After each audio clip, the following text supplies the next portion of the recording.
ഇന്ന് തന്നെ ഡൗൺലോഡ് ചെയ്യൂ. കാണൂ നിങ്ങളുടെ ഫേവറേറ്റ് ഷോസ്. കഴിഞ്ഞ ദിവസം അവള് കണിമംഗലത്തേക്ക് വന്നിരുന്നു. പറഞ്ഞു വിടാൻ എല്ലാരും നോക്കിയിട്ട് അവള് സമ്മതിച്ചില്ല. അവൾ അവിടെ തന്നെ നിന്നു. സുഖമില്ലാന്ന് കേൾക്കുമ്പോ വിഷമമുണ്ട്. പക്ഷേ പ്രിയങ്ക കണിമംഗലത്ത് നിൽക്കുന്നത് നല്ലതല്ലല്ലോ മോളെ. എല്ലാവർക്കും നല്ല ടെൻഷനുണ്ട്. അത് അവര് പറയുകയും ചെയ്തു. പക്ഷെ എനിക്കെന്ത് ചെയ്യാൻ പറ്റും? പോകാൻ പറഞ്ഞ് എല്ലാവരും ബാളം വെച്ചുകൊണ്ട് നിൽക്കുമ്പോ അവള് കൊച്ചുകുട്ടിയെപ്പോലെ എന്നെ കെട്ടിപ്പിടിച്ച് കരഞ്ഞു. സത്യത്തില് എനിക്കിത് കേട്ടിട്ട് എന്തോ കുഴപ്പമുള്ളത് പോലെ തോന്നുന്നത്. വരുണിനോട് പറഞ്ഞിട്ട് അത് വേണ്ടാന്ന് വെക്കുന്നതല്ലേ നല്ലത്. 1-2 ദിവസത്തിനുള്ളില് എന്തെങ്കിലും പറഞ്ഞ് അവളവിടുന്ന് പറഞ്ഞയക്കാന്നാ കരുതുന്നെ. അച്ഛൻ കൊണ്ടുപോകുമെന്ന് പറഞ്ഞിട്ടുണ്ട്. വിവാഹം കഴിഞ്ഞിട്ട് നിങ്ങൾ രണ്ടാളും കൂടി പ്രത്യേകിച്ച് ഒരിടത്തും പോയിട്ടില്ലല്ലോ. ഒരു കാര്യം ചെയ്യ, ഏതെങ്കിലും സ്ഥലത്തേക്ക് പോ.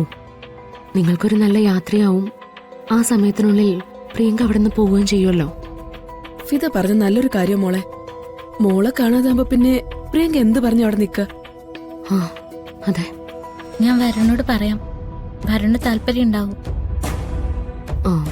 പ്രിയങ്കയുടെ ചികിത്സയൊക്കെ ഇപ്പോഴും നടക്കുന്നുണ്ടോ? ഉണ്ട്. സ്ഥിരബുദ്ധിയില്ലാത്ത ഒരാൾക്ക് അത് തിരിച്ചു കിട്ടുന്നു എന്ന് പറയുന്ന നല്ല കാര്യമാണ്.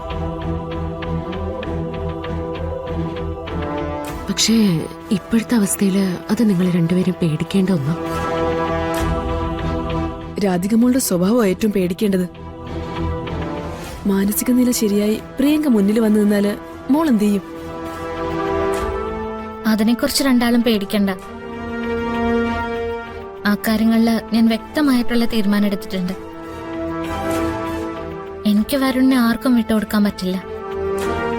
വരുൺ എന്റേതാ. ഞാൻ സ്നേഹിക്കുന്ന പുരുഷനാ. എന്താ ഞാൻ അങ്ങനെ തീരുമാനിക്കുന്നതിൽ കുഴപ്പമുണ്ടോ? ഒരു കുഴപ്പമില്ല മോളെ. ആ തീരുമാനത്തിൽ ഉറച്ചു നിന്നാ മതി. പലപ്പോഴും പലതും ഞാൻ വിട്ടുകൊടുത്തിട്ടുണ്ട്. അതിനൊക്കെ ഞാൻ കരഞ്ഞിട്ടുമുണ്ട്. പക്ഷെ വരുണിന്റെ കാര്യത്തിൽ ഒരിക്കലും അതുണ്ടാവില്ല.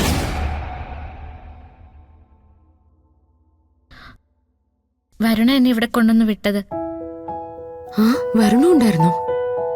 പിന്നെന്താ കേറി വരാതിരുന്നേ? ഞങ്ങൾ ഒന്നിച്ച് വരാനായിട്ടിരുന്നതാ. വരുണ് പെട്ടെന്ന് ഓഫീസിൽ നിന്നൊരു മീറ്റിംഗ്. വരുൺ എന്നെ ഇവിടെ കൊണ്ടുവന്ന് വിട്ടിട്ട് പോയി. മനസ്സിന് ചെറിയൊരു അസ്വസ്ഥത തോന്നിയപ്പോ ഞാൻ വരുണിനോട് പറഞ്ഞതാ, എന്നെ ഒന്ന് ഫിദ മാഡത്തിന്റെ അടുത്താക്കി തരാൻ. ഇവിടെ വന്ന് കുറച്ചു നേരം അമ്മയുടെ അടുത്തിരുന്ന മനസ്സിനൊരു സുഖം കിട്ടും.